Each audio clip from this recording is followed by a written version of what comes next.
From the EverQuest Show studios, I'm Fading. Here's a look at what's happening this week in EverQuest. You may be seeing this video and think it's all about the EG7 news that recently dropped, and while that is exciting, there are even more exciting things in the near future, including some big announcements happening within the next week or so. But first, to address the EG7 news, here's the deal.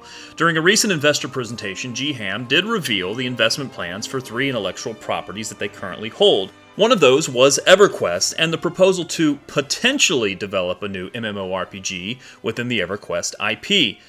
This is extremely exciting and hopeful, but you may have seen a lot of clickbait headlines that EverQuest III has been announced, and that is far from what was actually said. However, what was said is incredibly good news, and I'm not talking about the development of a new game.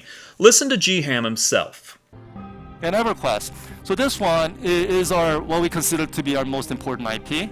It's fantasy MMORPG. It's literally the one that ushered in the golden era of MMOs. If I said today, there's a new EverQuest coming out in 2026, like that'll be global gaming news because it's a beloved IP. Now that to me is the biggest takeaway and the most heartwarming of all recent news. EverQuest is important and beloved. So now the ideation phase begins. Once again, how development works for a project like this, you'll have a very small team initially for the concept stage, and that could be 3 people. So we currently have an executive producer assigned to this particular project. Along with him, there's a couple other people who will be working on figuring out the concept. And then once that concept is ready, that's when we will start ramping to a certain extent. When I say ramping to a certain extent, it's utilizing some of the teams that we have internally, as well as we might hire 1 or 2 people. But that number goes to somewhere between 10 to 15 people. So relatively small investment still, but that's where you go through the pre-production process. Now H1Z1 is the specific example he's discussing here because that development could begin next year. But that same model will likely be used for a new EverQuest MMO. It's been announced on the Daybreak Careers page that they're hiring a new creative director for an unannounced project. Now all of this is extremely exciting, but to say that EQ3 is on the way in 2028 is not exactly the takeaway here. But every game's development process has a beginning, and that may be already underway. We also have some insight into exactly the direction that they may decide to go in. Hardcore is okay. It could be mass market. If we want to try to bring back that original experience much as we can for EverQuest. That's where we're starting. But it's not a remaster. It would be a brand new game. Staying true to the original EverQuest experience is something that I believe a lot of us veterans are really excited to hear. Finally, as is often the case with game development, nothing is set in stone. Notice the subtle language here. But we're not starting development for this for a while. We're investment 2025. If we, do this for 28 release. The key word there being if they decide to make the investment, if they can find a good model of development, a good model of play style, and if there is an audience. All of these questions that will need to be answered, and 2028 is 5 years away.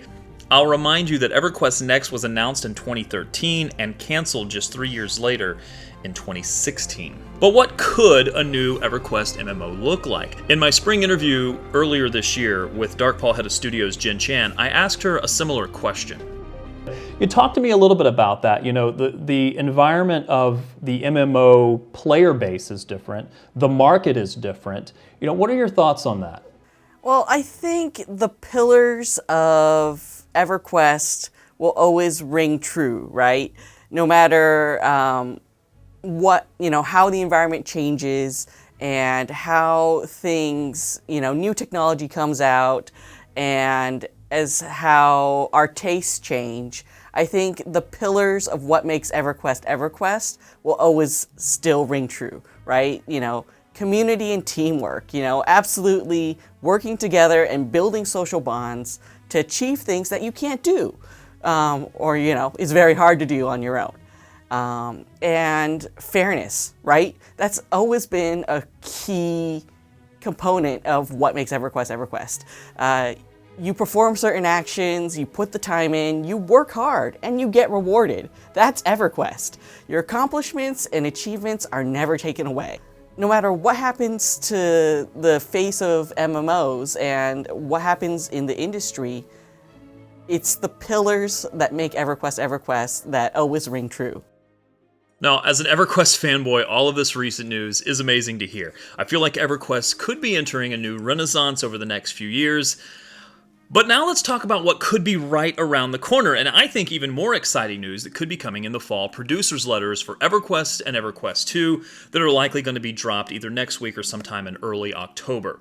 Now, given previous fall producers' letters, we're likely to have some major announcements. First, we're likely to find out the title and general theme of the 30th expansion for EverQuest and the 20th expansion for EverQuest II.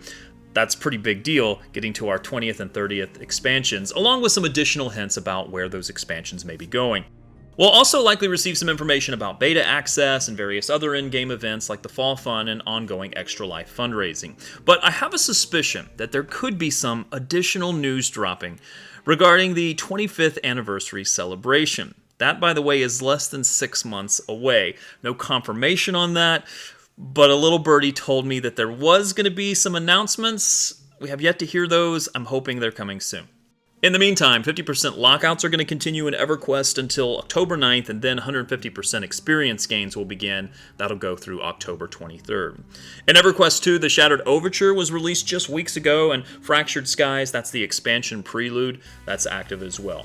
It's a very exciting time in EverQuest and EverQuest II, and I think we're in store for a very exciting time in the world of NORAD. Make sure you're subscribed to the EverQuest Show channel so you'll be notified when new information and episodes are available. And thanks for watching.